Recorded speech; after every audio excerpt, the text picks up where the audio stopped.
সুপ্রিয় শিক্ষার্থী, খেয়াল করো সবাই, আজকে আমরা অষ্টম শ্রেণীর 93 পৃষ্ঠার পরে অর্থাৎ এর পূর্বের ক্লাসে আমরা 93 পৃষ্ঠা পর্যন্ত সমাধান করেছি। আজকে আমরা 94 পৃষ্ঠা থেকে শুরু করব। তোমরা যারা এখন আমাদের চ্যানেলটাকে সাবস্ক্রাইব করোনি, অবশ্যই চ্যানেলটাকে সাবস্ক্রাইব করে পাশে থাকো এবং সাথে সাথে একই নামে ফেসবুকে ফলো দিয়ে রাখো। তোমাদের ফেসবুক এবং ইউটিউব উভয় জায়গায় তোমাদের ক্লাস করানো হয়। তো চলো আমরা চলে যাই। দেখো 94, এটা হলো 94 নম্বর পৃষ্ঠা।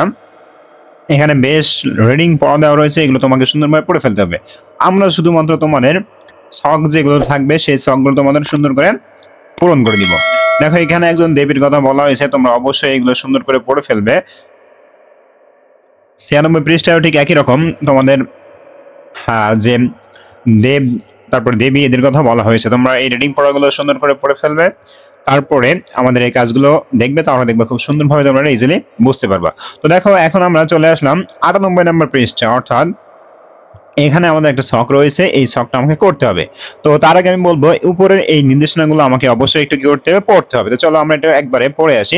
দেখো বলা হচ্ছে সারদা দেবীর আরো কয়েকটি উপদেশ, এখানে কয়েকটা উপদেশ দেওয়া রয়েছে। বলা হচ্ছে পৃথিবীর মতো সহ্য গুণ চাই, পৃথিবীর ওপর কত রকমের অত্যাচার হচ্ছে, পৃথিবী অবাধে সব সইছে, মানুষেরও সেই রকম চাই। এবার দেখো বলা হয়েছে কত সৌভাগ্য এই জন্ম, খুব করে ভগবানকে ডেকে যাও, খাটতে হয়, না খাটলে কি কিছু হয়, সংসারে কাজকর্মের মধ্যেও একটি সময় করে নিতে হয়। তারপর দেখো ভাঙতে সবাই পারে, গড়তে পারে কজনে, নিন্দা ঠাট্টা করতে পারে সবাই, কিন্তু কি করে যে তাকে ভালো করতে হবে তা বলতে পারে কজনে। এরপরে খেয়াল করো বলা হয়েছে কাজ করা চাই, বই কি কর্ম করতে করতে কর্মের বন্ধন কেটে যায়, তবে নিষ্কাম ভাব আসে, এক দণ্ড ও কাজ ছেড়ে থাকা উচিত নয়। এরপর দেখো বলা হয়েছে মানুষের মনে আঘাত দিয়ে কি কথা বলতে আসে, কথা সত্য হলেও অপ্রিয় করে বলতে নেই, শেষে ওই রূপ স্বভাব হয়ে যায়। মানুষের চক্ষু লজ্জা ভেঙে গেলে আর মুখে কিছু আটকায় না। এবার দেখো আমাদের এখানে নির্দেশনা হিসেবে বলা হয়েছে যে সারদা দেবীর উপদেশগুলো নিজের ভেতরে লালন করতে হবে বা লালন করতে হয়, আচরণ পালন করতে হয়। পাঠ্য বইয়ের বাইরে উৎস থেকে প্রত্যেককে তার উপদেশগুলো খুঁজে বের করি, নিজের পছন্দের দুটি উপদেশ সম্পর্কে অনুসরণীয় ছকে লিখি। তো দেখো এখানে হলো অনুসরণীয় ছক 3.19। তো দেখো এখানে প্রথম বলা হয়েছে আমি লালন করতে চাই, অর্থাৎ এই সারদা দেবীর কোন উপদেশগুলো আমি লালন করতে চাই সেটা তোমাকে এখানে লিখতে হবে। তারপর বলা হয়েছে সারদা দেবীর কোন উপদেশগুলো তুমি পালন করতে চাও সেটা তোমাকে এখানে লিখতে হবে। একটা লালন করা আর একটা হলো পালন করা, এখন তুমি কোনটা কি করতে চাও সেটা তোমাকে লিখতে হবে। তো চলো আমরা প্রথমে লালন করতে চাই কি সেটা দেখবো, তারপরে আমরা পালন করতে চাই সেটা দেখবো। তো খেয়াল করো 8 নম্বর পৃষ্ঠা প্রথম দিয়েছি আমার লালন।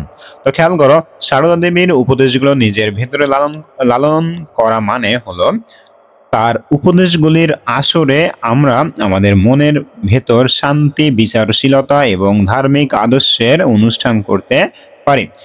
সারদা দেবীর উক্তিগুলো সত্যের সন্ধানে আমাদের মনের ভেতর নতুন আলো বা জ্ঞানের আলোকিত পথ প্রদান করতে পারে। এবার খেয়াল করো আমার পালনের ক্ষেত্রে লিখেছি যে সারদা দেবীর উপদেশগুলো আচরণে পালন করা হলো তার উক্তিগুলির মানুষের জীবনে অনুসরণ করা এবং প্রয়োজন মতো আমাদের আচরণ ও আচরণের নিয়মাবলী অনুযায়ী আদর্শ অনুসরণ করা। এই উপদেশগুলোর মধ্যে প্রতিটি কথা মানুষের জীবনে উপস্থাপনা করা হয়েছে যাতে তারা সমাজের মধ্যে একটি আদর্শ হিসেবে প্রতিষ্ঠিত হতে পারেন।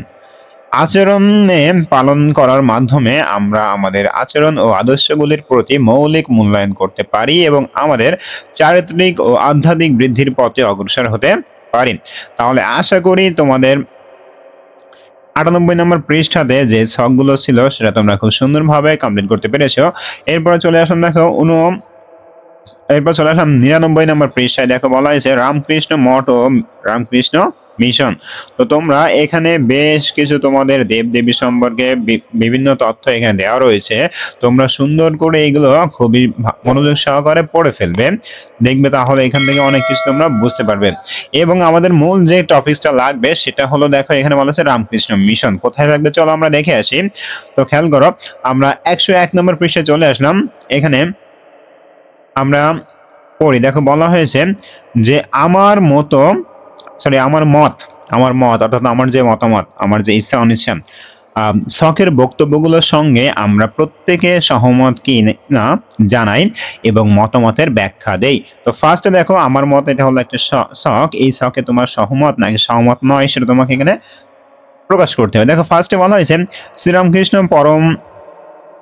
পরমহংসদেবের একজন সমাজ সংস্কারক।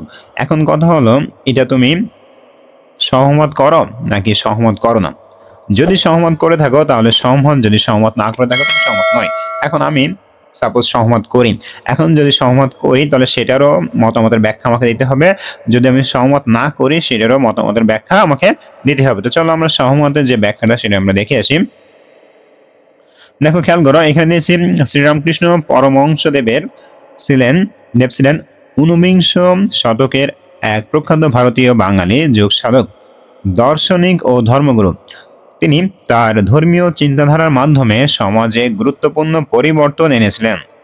তার প্রধান শিষ্য ছিল স্বামী বিবেকানন্দ। রামকৃষ্ণ মিশন প্রতিষ্ঠা করেন, যা আজও সমাজ সেবায় গুরুত্বপূর্ণ ভূমিকা পালন করছে।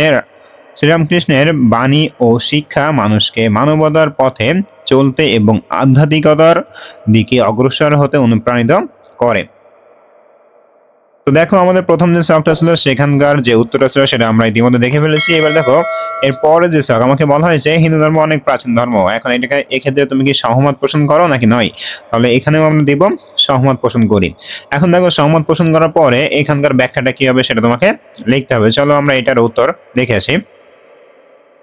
দেখো এখানে দিয়েছি হিন্দু ভারতীয় উপমহাদেশীয় ধর্ম বা জীবনধারা, এটি বিশ্বের তৃতীয় বৃহত্তম ধর্ম, যার অনুসারী সংখ্যা 120 কোটিরও বেশি, যা বিশ্বব্যাপী জনসংখ্যার 15 থেকে 16%। যারা হিন্দু নামে পরিচিত, হিন্দু শব্দটি একটি উচ্ছ্বসিত এবং হিন্দু ধর্মকে বিশ্বের প্রাচীনতম জীবিত ধর্ম হিসেবে দেখা হয়। এরপরে দেখো বলা হয়েছে রামকৃষ্ণ মিশন হিন্দু ধর্মাবলম্বীদের মানুষের জন্য কাজ করে।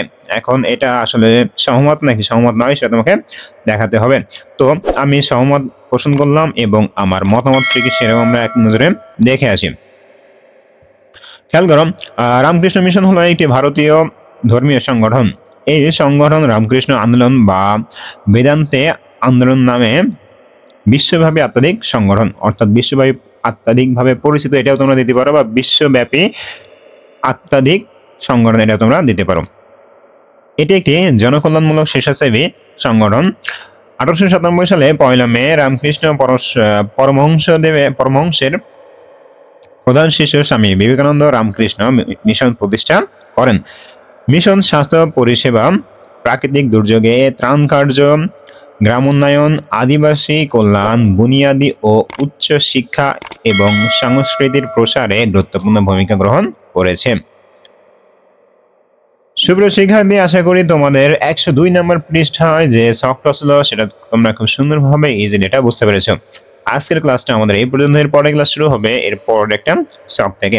ততক্ষণ পর্যন্ত সবাই ভালো থাকো, সুস্থ থাকো এবং আমাদের চ্যানেলের সঙ্গেই থাকো, সাথে সাথে তোমরা ফেসবুক পেজটাও ফলো দিয়ে সাথেই থাকো।